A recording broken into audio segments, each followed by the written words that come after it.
Paris, and it is turning out to be a fantastic afternoon as we see 2 out of the 6 teams that are on 4 penalties having already competed now at the break. We look forward to seeing the other 4 teams that are on 4 penalties, and then the double clears all to come. A winner from that group, surely you would imagine, is set to come. There have been some very, very high penalty counts. Let me tell you, there have been some surprises. Razorback International, 31 penalties. Stockholm Hearts, powered by H&M, We Love Horses. Their tough season continues. 28 penalties for the Stockholm Hearts. Madrid in Motion, you talk about an uncharacteristic afternoon. Well, they find themselves on 24 penalties. It has been a tough afternoon of show jumping. Gregory Bordeaux once again setting a course that is testing and asking questions of the best show jumpers in the world. For now, though, let's begin getting some reaction. We've been chatting to the riders, trying to get some thoughts and trying to get inside their minds following today's second round. Let's hear from Johan Sebastian Gulliksen and the Scandinavian Vikings.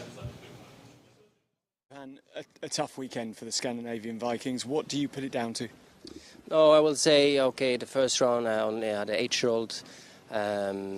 Last week my second horse fortunately got eliminated. This was a bit of a risk here to bring him here, and that's why I had to step up my 8-year-old to do here, which is really, really tough, really hard. But I think he learned something from today. And then, in the second round we had a good team, me and Lara, and we really tried our best to do the best thing out of the second round. Considering the number of faults there have been in the second round, Memphis and Harwich actually seem to jump really strongly. As you look forward to the season now and trying to right where you are in the table, surely that is a positive sign. Yeah, 100%. Okay, see Harwich and the horse from Lara, which really jumped well today, makes the team stronger, you know. And then we can even be more consistent for the next shows, and hopefully we can keep it up. Okay, the result we have today is not ideal, but okay. At least we learn something from it, and then we can move on. Good luck for those shows. Thank you so much. Eduardo.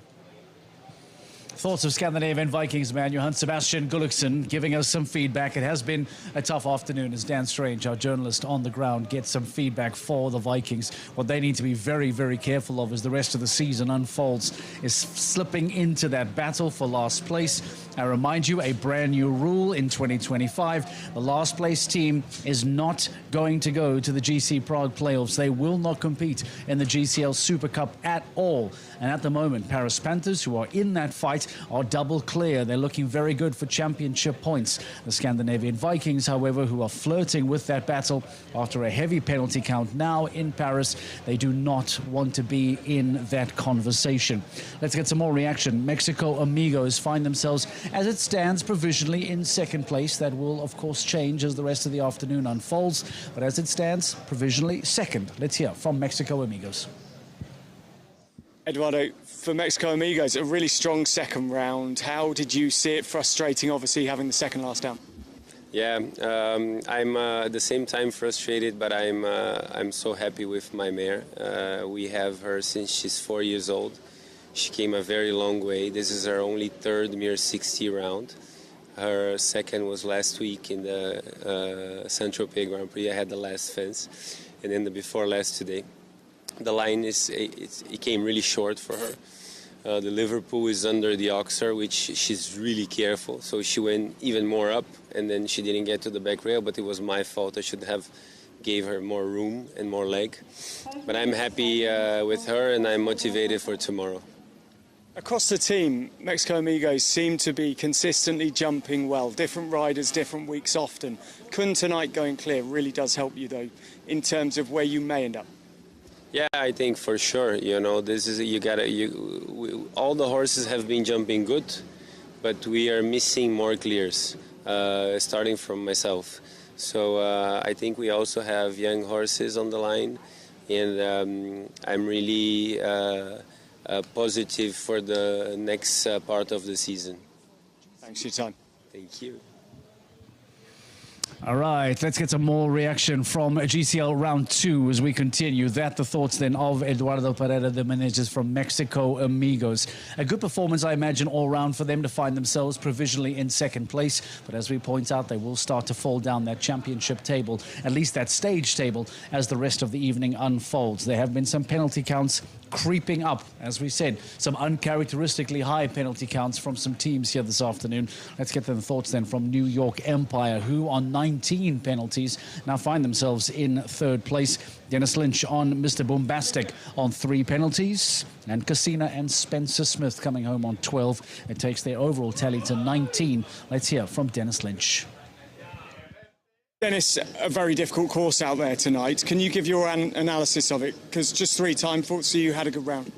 Absolutely. Bombastic from 1 to 2 actually walked to 7 and ended up box. You know, he went very, very big over 1. Obviously the sun and the light, you know, we've got some shade in the arena. So a horse just was one time a bit novice, 1 to 2, so I added. Then I kind of boxed him up a little bit, got the treble out of the way, and then I could get going again, you know. But already in my head, I said after fence 2, I'm going to probably have a time fault, but important to try and leave the poles up. He did that. I was very happy with him, because he would still be a novice, even being 11 at this level. Like you said, it's a delicate course, you know, a special arena. We know that, and yeah, so I'm very happy with him. Spencer had a difficult afternoon, difficult evening. For the team now, it's kind of a wait and see, essentially, how many points you drop, which is important looking at the championship. Definitely, that's always that is the goal.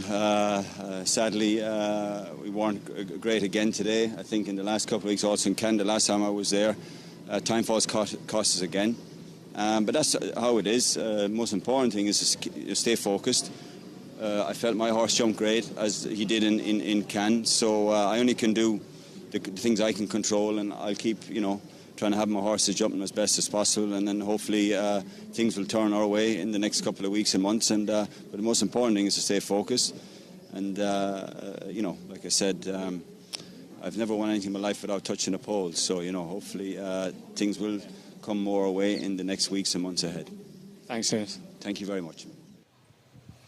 Dennis Lynch, in his own professional way, reminding us just how difficult this sport is, and just how difficult it is to try and make sure that every single fence at every single stage stays up. It is simply not possible. This is the world of professional show jumping, and errors happen. Faults literally happen. And because of that, riders need to learn how to process that, deal with it, stay focused, as he says, and now focus on what is ever going to be your very next round. Before we return for the rest of GCL round 2, the Basel Cosmopolitans are standing by. In fact, I believe we are ready to go. Basel making their way into the ring. GCL round 2 continues. There's an onward bound feeling about this combination's halfway point. It's flowing, it's right up in her hand. By that I mean not pulling, but attacking too from horse and rider. Zashani Godlil turns now homebound. This has been an ice-cold exhibition from the Dane. The penultimate is cleared, and Primavera runs down to the final fence of Basel Cosmopolitans. Brilliant clear round. Really, really good from them. It's a big occasion, and they just belied all of the pressure, all of the nerves. The Zasha must be feeling somewhere. We did not see it on the surface at all. Her husband, Maximilian Lille, and well done. It's a stunning clear round for Basel Cosmopolitans. Trailblazer into GCL round 2. Zashanigard Lille and Primavera. Absolutely perfect round to set them up into a very, very good position.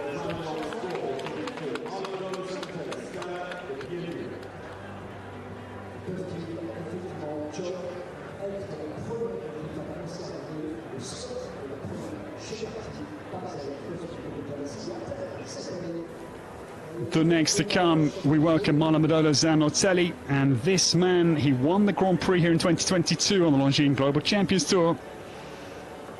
Marlon working in very close association with the Ashford farm of Enda Carroll. Here training Laura Treba in the 5-star.